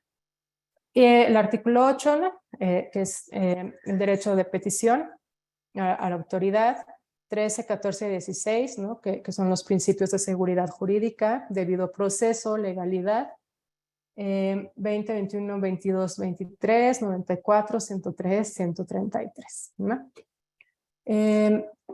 Y con esto yo dejaría esta parte. No agoto en esta sesión todo lo que implica el derecho de acceso a la justicia conforme al Acuerdo de Escazú por dos razones. La primera es que tenemos a una persona invitada que va a profundizar en esto en siguientes módulos. Y la segunda es que a lo largo de las sesiones pasadas estuvimos viendo cómo se ha avanzado desde el Poder Judicial en la implementación de varios estándares del artículo 8 del Acuerdo de Escazú. Entonces me parece reiterativo, pero nada más, quizá si no han visto esas sesiones, me da a recordar que en el sistema de precedentes, en la línea jurisprudencial de medio ambiente, se ha avanzado, y ya lo mencioné, en legitimación activa amplia a personas físicas, a comunidades, a organizaciones de la sociedad civil y a la niñez, ¿no? También se ha avanzado en la reversión de la carga de la prueba, se ha avanzado en medidas cautelares relacionadas con la no exigencia de la garantía económica para pedir una suspensión en materia ambiental. También se ha avanzado en la legitimación amplia para demostrar el interés suspensional, ¿no? Es decir, en qué calidad yo puedo pedir una suspensión provisional o definitiva en materia ambiental. Asimismo, se ha avanzado en la teoría sobre la creación de un entorno propicio para la defensa de los derechos humanos ambientales y también en la reparación del daño, ¿no? No solo a las personas, sino a los ecosistemas. Entonces, estos temas los pueden, si los quieren recordar, están en las sesiones de la semana pasada.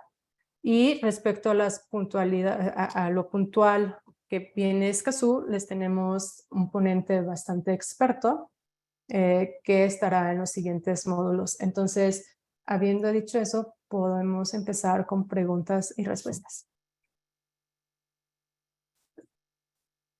Muchísimas gracias, Anaid. Tenemos cerca de 53 preguntas y algunas son algo extensas, entonces tengo entendido que tú estabas tomando nota de algunas. Si quieres, mejor te doy oportunidad a ti de elegirlas y responderlas. Sí. Tengo aquí: todos los convenios relatados en los hitos de derechos de acceso para México son obligatorios o son orientadores. No, el que es obligatorio es este último, el Acuerdo de Escazú. La Declaración de Estocolmo, la Declaración de Río son orientadores porque pues, son declaraciones de soft law. El convenio de Aarhus, el de la Unión Europea, pues claramente estamos fuera de la región europea, entonces es un referente, pero no, o sea, no es obligatorio en absoluto para nosotros. El informe del experto relator, pues son recomendaciones que tampoco son obligatorias, pero en algunos casos, por ejemplo, la Suprema Corte se ha valido de argumentación de esos informes. Por ejemplo, en temas de agua, del derecho humano al agua, la Suprema Corte ha tomado como referente observaciones generales e informes de expertos relatores. Y entonces, no es que sean obligatorios, pero se reincorporan a través de precedentes. O sea, en sí mismos no son obligatorios, pero cuando se reincorporan a través de esos precedentes, entonces sí ya son un referente, ¿no? Entonces eso es importante. Y las directrices de Bali, sucedió lo mismo. Per se, las directrices de Bali son orientadoras, ¿no? E incluso, no lo mencioné, pero lo dice el texto de las directrices, son orientadoras para todos los estados del sistema de Naciones Unidas, pero ellos tenían con el mandato de auxiliar a aquellos países en desarrollo que así lo pidieran para cumplirlas, ¿no? Entonces, está esa salvedad. Y en el caso de México ha habido un caso, por lo menos, en donde la Suprema Corte, justamente en temas de acceso a la justicia, en el estándar de interpretación más amplia, que se acuerdan está en la lámina, en esa lámina, en la columna era el primero, la Suprema Corte lo retomó Y entonces también, digamos, es así como podrían hacerse obligatorios, ¿no? O sea, per se no lo es, pero en ese caso, en esa argumentación, la Corte se lo tomó en cuenta y en su contenido, o sea, sí la Corte ha dicho que debe haber una interpretación más amplia en asuntos ambientales, ¿no? Entonces, eso decirlo, y creo que ya eran todos los de esa lámina. Luego, respecto a los defensores ambientales, dice, ¿cómo se puede aplicar, personas defensoras, el reconocimiento y protección a quienes defienden el ambiente mediante un listado o cómo? El riesgo, y justo en otros contextos con un colega practicábamos, muchas veces el riesgo de los listados es que los listados no necesariamente son exhaustivos y no necesariamente están al día. O sea, cuando nosotros listamos a alguien, pues, quizá estamos dejando a alguien afuera, porque la realidad es que atendiendo a la definición de personas defensoras ambientales que están en los informes de la relatora sobre defensores ambientales, más bien el relator, tiene un específico de personas que se dedican a la defensa del ambiente. Un defensor ambiental, si es una persona física, es una organización de la sociedad civil, es una comunidad, o también puede ser un servidor público, ¿no? Puede ser una persona que quizá tiene una profesión tipo contador, pero de hobby se dedica a proteger el ambiente, o sea, eso sí de amplia. Entonces, cuando tenemos una definición así de amplia o inclusiva, tener un listado corres con ese riesgo. Entonces, más que tener un listado, en mi opinión, es tener bien presente esa definición de personas defensoras, atendiendo a qué hace una persona defensora, sea física o sea moral, y después, entonces, entender cómo justamente se generan estos mecanismos, ¿no? de protección a estas personas defensoras. La Corte Interamericana de Derechos Humanos hace un par de meses justo acaba de resolver un caso sobre una persona defensora de derechos ambientales que era un abogado y que antes era un abogado que había estado en función pública. Después no, pero siguió, digamos, en este caso creo que era tema forestal. Y entonces su caso llegó a la Corte y a la Corte le reconoce su labor como persona defensora de derechos ambientales. Entonces se llama Chile versus Barahona, con H, entre la A y la O. Entonces es eso, y ratifica esa definición de personas defensoras. Entonces, bueno, esa es mi opinión respecto al listado, ¿no? O sea, el listado podría parecer bueno, pero tendríamos que llevar a cabo un mapeo de actores exhaustivo. Y la realidad es que cada día, dado el entorno en el que vivimos, pues, yo sé que se va a oír como, está muy hippie, pero puede ser que cada día nazca una persona defensora. Entonces, ¿cómo mantienes ese listado actualizado, no? Por otro lado, en México, ¿quiénes se encargan del cumplimiento de esos derechos de acceso? Todas las autoridades. Entonces, el acuerdo de Escazú es obligatorio para todas las autoridades. Entonces, cuando yo digo todas las autoridades es ejecutivo, legislativo, judicial, en los 3 órdenes de gobierno, ¿no? O sea, municipio, estado, federación. Entonces, y de acuerdo a Escazú también para efectos de acceso a la información, los privados que presten un servicio público o reciban recursos públicos en la extensión de esos recursos públicos, ¿no? O sea, cómo ejercen esos recursos públicos, también tendrían que cumplir con eso. Es que, a ver, estoy viendo aquí varias. Conforme Escazú, los programas de manejo entrarían dentro del rubro de toma de decisiones en asuntos ambientales. Sí, sí. Entonces, porque se acuerdan que estaba la hipótesis A, que era como evaluaciones, autorizaciones, y había otro que abajo decía otros instrumentos como ordenamientos, bla. Entonces, está en ese.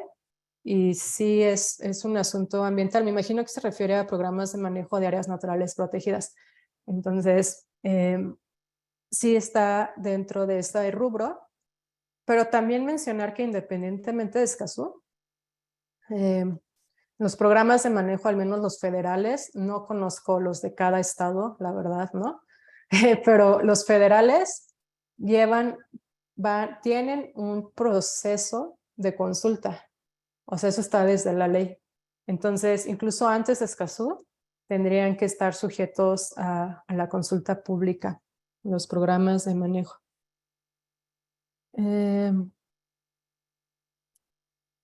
Dice, ¿consideras que las empresas que tienen concesión de algún servicio público que esté ligado en temas de medio ambiente podrían ser sujetos obligados indirectos?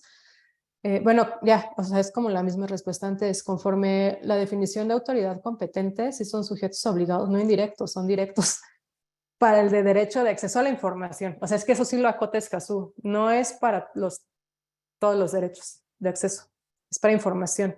Es para el derecho de acceso a la información, sí son los sujetos obligados. El derecho a un medio ambiente sano está contemplado como un derecho social. Sí, es que yo creo que todos los derechos son sociales, ¿no? Porque son inherentes a las personas y somos seres sociales, pero sí entiendo la pregunta, se refiere como a esta categoría académica, ¿no? Desde derechos sociales, derechos culturales. Sí lo son, pero también la realidad es que en los DESCA los diferencian, o sea, de hecho está en el acrónimo está, ¿no? O sea, derechos económicos, sociales, culturales y ambientales. Entonces, existe incluso en los tratados internacionales esa diferenciación, pero yo en lo personal, yo creo que todos los derechos son sociales. Y también por la dimensión colectiva del medio ambiente, pues también por ahí, ¿no? Dice aquí otro, ¿no? Dice, ¿de qué manera el Estado mexicano cumple con su función de protección de derecho de acceso a la justicia en asuntos ambientales?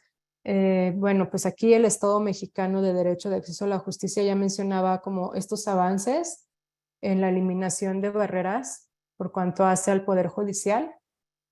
También es importante mencionar que el acceso a la justicia no se limita a las instancias judiciales. O sea, ya veíamos este caso de acceso a la información pública. Existen los recursos en el ámbito administrativo, ¿no? Entonces, este caso de acceso a la información terminó en el Poder Judicial, pero comenzó con recursos de acceso a la justicia en el ámbito administrativo, en aquel momento ante el IFAI. Entonces, también mencionar que, por lo tanto, cuando las secretarías conocen de los recursos de revisión o de queja, etcétera, también están ejerciendo acciones de acceso a la justicia y también tendríamos que estar pensando en que tendrían que cumplir con Escazú. Los consejos de cuenca de la Conagua pueden ser considerados como parte de la participación. En ellos intervienen también usuarios de las aguas, tanto subterráneas y superficiales, y en un momento dado podrían pronunciarse sobre alumbramiento o las vedas, obvio, en función de los estudios técnicos. Sí, sí, yo no estoy agotando todo lo que existe en materia ambiental porque en siguientes módulos vamos a empezar a ver ustedes, o sea, con personas bastante más expertas en cada uno de estos sectores, algunos de estos temas, ¿no? Entonces, hay consejos de vida silvestre, forestal, no sé qué. Y entonces en agua la respuesta es sí, los consejos de cuenca, además del consejo consultivo, pero los consejos de cuenca son las instancias de participación pública prevista en la Ley de Aguas Nacionales. Entonces, pues la respuesta es sí, son parte de la participación.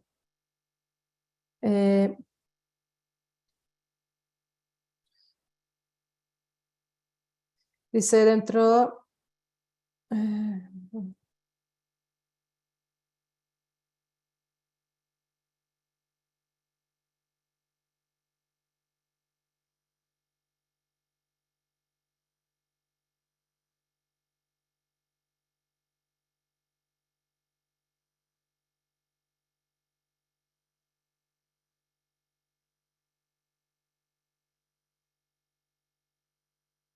A ver, estoy buscando más porque ya se me perdieron aquí.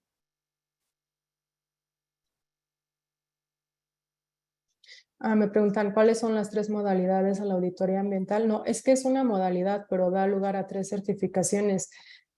Es el de industria limpia, no me acuerdo las otras, la verdad, pero, o sea, es un procedimiento, pero que puede dar lugar a estas 3 certificaciones.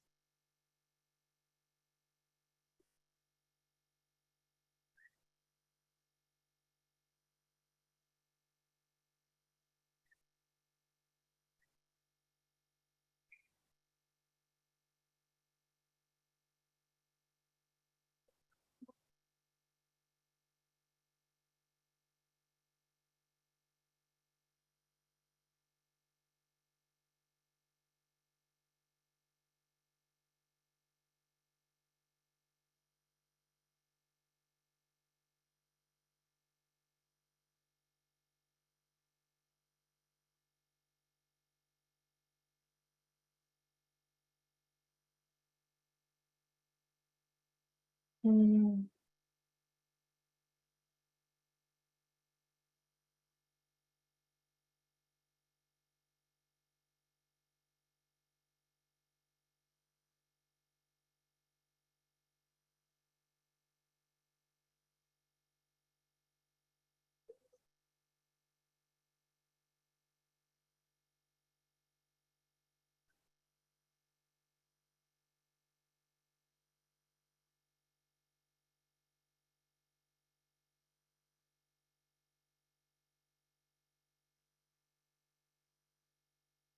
Cuando hablamos de autoridades privadas, ¿estas tienen un límite de facultades o se puede decir que tienen las mismas que una institución pública? No, es que, o sea, no es que sean autoridades privadas, más bien son organismos privados que por la prestación de servicios públicos o haber recibido presupuesto público, entonces están sujetos a la obligación de información bajo Escazú, pero, o sea, no es autoridad privada. Por aquí dicen que es el certificado de industria limpia, certificado de cumplimiento ambiental y turismo sustentable, si no me equivoco. Exacto. Ajá, estos son los 3 sellos de certificación y es la auditoría.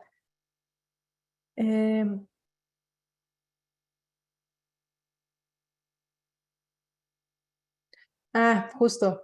Dice, buenas tardes a todos desde la Ciudad de México. Respecto del derecho a la información, me gustaría preguntar lo siguiente. De acuerdo al capítulo 2 del título 5 de la Ley GEPA, existen más requisitos que lo previsto por el artículo 6 constitucional y las leyes general y federal de transparencia vigentes.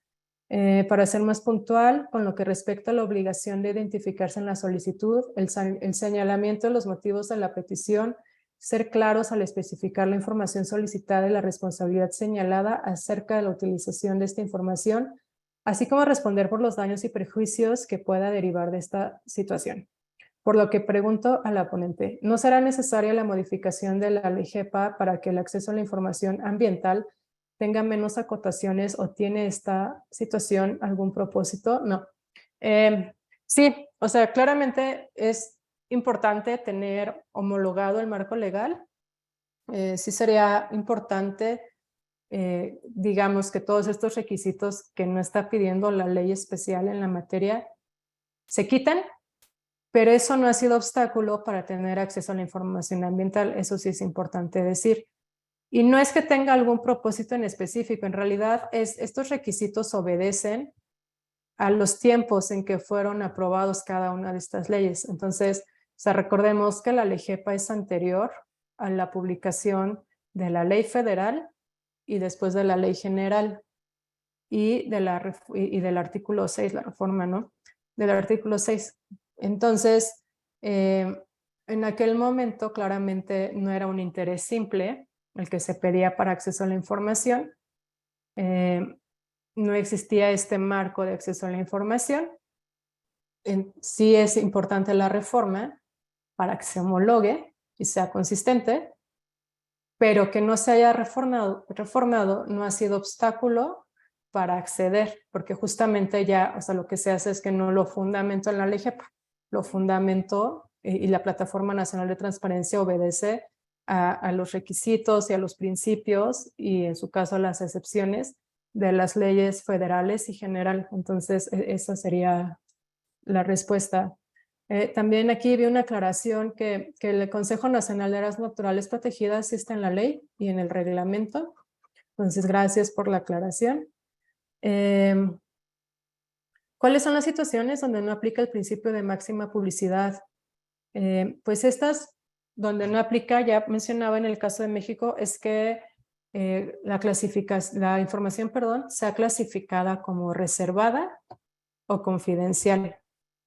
La clasificación reservada se abre después de cierto tiempo, 7 años, y la confidencial pues siempre se queda reservada. Entonces, esas son las dos excepciones. Y para cada una de ellas existen, la ley de transparencia establece hipótesis específicas, ¿no? Entonces, esos serían.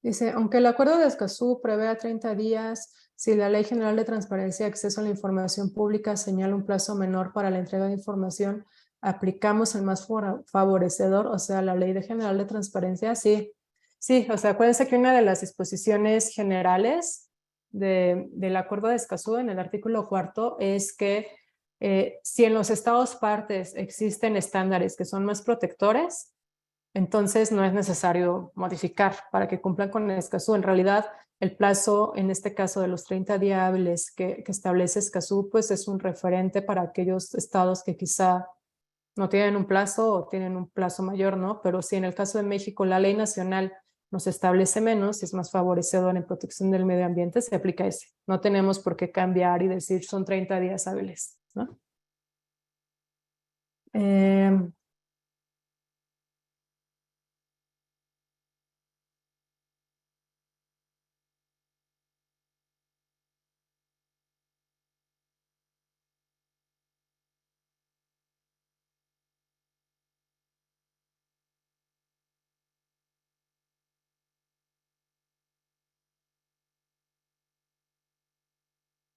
No, ya estoy viendo, es que muchos son comentarios.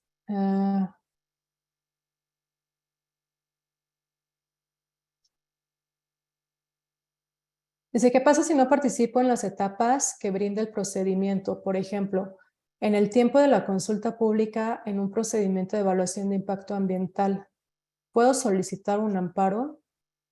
Sí. Empezar una acción de amparo, o sea, digamos, que tú no hayas participado en un espacio no impide que en cualquier momento cualquier persona, física o moral, pueda iniciar un juicio de amparo, ¿no? No es un prerequisito. Claramente, o más bien muchas veces, el que tú hayas participado y desde ese momento hayas manifestado, hecho tu observación en cierto sentido, lo que hace es demostrar consistencia, pero es que no es un requisito. Eso es nada más que diferenciar, ¿no? O sea, por ejemplo, podrías decir, bueno, es que yo en aquel espacio de participación manifesté A, B, C y D y la autoridad no me tomó en cuenta, pero no solo no me tomó en cuenta, porque recordemos no es la obligación por ley, pero digamos, no me tomó en cuenta, pero además no me dijo por qué no me tomó en cuenta. O sea, te sirve para robustecer tu parte de hechos, pero no es un requisito, ¿no? Es lo que es importante. Y listo. Creo que no sé si una última. A ver. Bueno, estoy viendo varios comentarios sobre las sentencias de los conversatorios, pero me parece que ya fueron compartidos. Entonces, de los conversatorios de las semanas pasadas.